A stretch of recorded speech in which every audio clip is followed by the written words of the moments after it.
नमस्कार। उत्तर प्रदेश के बांदा जिले का ऐतिहासिक पृष्ठभूमि काफ़ी प्रगाढ़ रही। यहाँ नवपाषाण काल एवं पाषाण काल के पाए गए मूर्तियों और कुछ अन्य अवशेष यह सिद्ध करते हैं कि मानव सभ्यता इस दौर में अन्य देशों के साथ यहाँ भी विकसित हुई थी। इतिहास के लिहाज से यहाँ आदिवासी या आदिम लोग निवास करते थे। ऋग्वेद में इस बात का उल्लेख हुआ है कि शुरुआती दौर में यहाँ आर्य रहा करते थे। इस क्षेत्र के सबसे पहले ज्ञात शासक ययाति नामक एक आर्य राजा थे। इनके सबसे बड़े पुत्र यदु को ये क्षेत्र विरासत में मिला था। बाद में इनके पुत्रों ने शासन सत्ता संभाली। इससे इसका नाम चेदिदेश रखा। दोस्तों, वीडियो को पूरा जरूर देखिएगा तथा वीडियो में खो जाने से पहले सब्सक्राइब जरूर कर दीजिएगा। हम इस वीडियो में जानेंगे बांदा जिले के सबसे खास बातें तथा साथ में यहाँ के धार्मिक व ऐतिहासिक स्थलों का पूरा इतिहास। प्राचीन काल में वामदेव नामक एक महान ऋषि रहा करते थे। इनके ही नाम से प्रेरित होकर इस क्षेत्र का नाम बांद्रा पड़ा, जो बाद में बांदा नाम में रूपांतरित हो गया। चित्रकूट, जो कभी इसी जिले का हिस्सा हुआ करता था, भगवान श्री राम ने अपने 14 वर्ष वनवास के दौरान यहाँ काफी समय बिताया था। फिलहाल वर्तमान समय में चित्रकूट एक अलग जिला बनाया गया है। इस क्षेत्र पर नंद वंशों का काफी समय तक शासन रहा।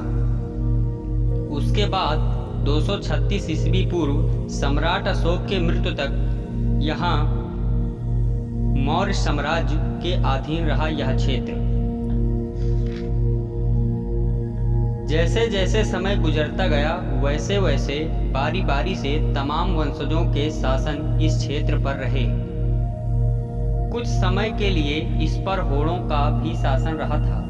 प्रसिद्ध सम्राट हर्षवर्धन ने 606 ईस्वी से लेकर 647 ईस्वी तक उत्तर भारत पर शासन किया, जिसमें यह क्षेत्र मुख्य था। चंदेल वंशजों ने भी यहाँ सैकड़ों वर्षों तक शासन किया। 11वीं शताब्दी आते आते देश पर बाहरी मुस्लिमों का आक्रमण शुरू हो गया था। महमूद गजनबी ने कलिंजर किले पर कई बार आक्रमण करने की कोशिश की थी, लेकिन चंदेल सेनाओं के आगे असहाय नजर आया और भागने पर मजबूर हो गया। इसके बाद कुतुबुद्दीन ऐबक, शेर शाह सूरी और मुगल सम्राट हुमायूं जैसों ने योद्धाओं ने कलिंजर किले पर हमला किया, लेकिन इन्हें भी हार का सामना करना पड़ा। शेर शाह सूरी एक महान अफगानी योद्धा था, जिसने मुगलों को हराकर भारत उपमहाद्वीप पर सूरी वंश की स्थापना की थी, लेकिन कलिंजर विजय अभियान में चंदेलों से युद्ध करते हुए 22 मई 1545 में तोप के हमलों से नहीं बच पाया और मारा गया। कलिंजर जिले के निर्माण के बारे में कोई ऐतिहासिक जानकारी नहीं उपलब्ध है, लेकिन ऐसा माना जाता है कि यह किला युगों युगों यहीं स्थित है। हाँ, ये अलग बात है कि यहाँ राज करने वाले सैकड़ों राजाओं ने अनेकों भवन एवं खूबसूरत महलों का निर्माण करवाया। इस किले को अजेय किला कहा जाता था, क्योंकि इस पर विजय पाना आसान नहीं था।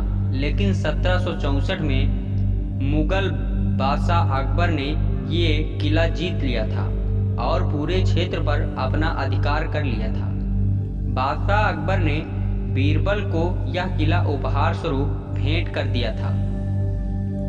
बीरबल के बाद इस किले पर बुंदेल के राजा छत्रसाल का कब्जा हो गया। उसके बाद पन्ना के शासक हरदेव ने इस किले को जीतकर इस क्षेत्र पर अपना शासन स्थापित किया। 16वीं शताब्दी में यह क्षेत्र फिर से मुगलों के कब्जे में हो गया, लेकिन मुगल सत्ता ने इस क्षेत्र पर नवाब शमशेर बहादुर सानी को काबिज कर दिया। 1812 ईस्वी में ये किला और पूरा क्षेत्र अंग्रेजों के कब्जे में चला गया था। भारत के आज़ादी के बाद यह किला सरकार के सानिध्य में रहा। बांदा जिला अपने शानदार ऐतिहासिक पृष्ठभूमि और अनेकों ऐतिहासिक स्थलों के लिए जाना जाता है, लेकिन वर्तमान में यह उत्तर प्रदेश के अति पिछड़े जिलों में आता है। यहाँ भी बेरोजगारी चरम सीमा पर है, इसलिए यहाँ के लोग अपने परिवार का भरण पोषण करने के लिए देश के बड़े शहरों में नौकरी और मजदूरी आदि करने के लिए जाने के मजबूर हैं। बांदा जिले की अर्थव्यवस्था पूरी तरह से खेती किसानी पर ही आधारित है। 4404 वर्ग किलोमीटर के दायरे में फैला बांदा जनपद उत्तर प्रदेश के दक्षिणी भाग में स्थित है। यह किला चित्रकूट मंडल में शामिल है। बांदा शहर जिले का प्रशासनिक मुख्यालय है।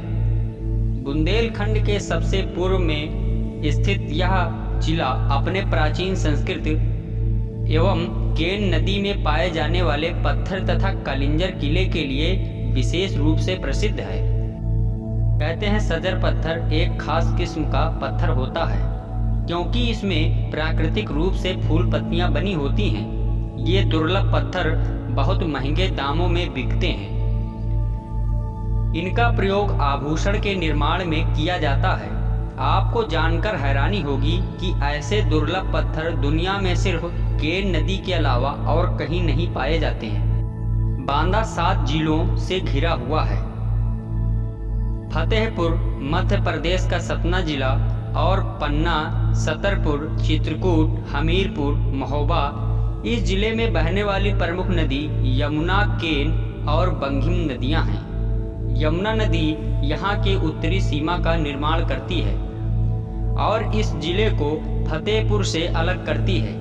बांदा जिले में 5 तहसीलें हैं: बांदा, बबेरू, अरतरा, नारायण और पेलानी।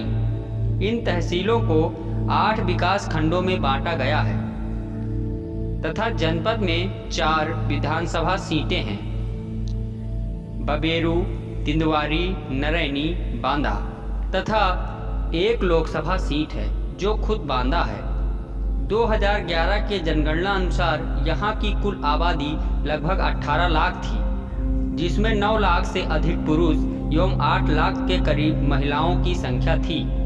जिले में कुल 1000 पुरुषों पर 830 महिलाओं का अनुपात है। लगभग 85% आबादी शहरी क्षेत्र तथा 15% आबादी ग्रामीण क्षेत्रों में निवास करती है। यदि हम धार्मिक के लिहाज से बात करें तो यहाँ की 2011 जनगणना के अनुसार 91% हिंदू व 8% से ज़्यादा मुस्लिम जनसंख्या निवास करती है, जबकि 1% में अलग अलग जाति धर्म के लोग निवास करते हैं। जनपद में हिंदी, उर्दू और बुंदेली भाषा बोली जाती है।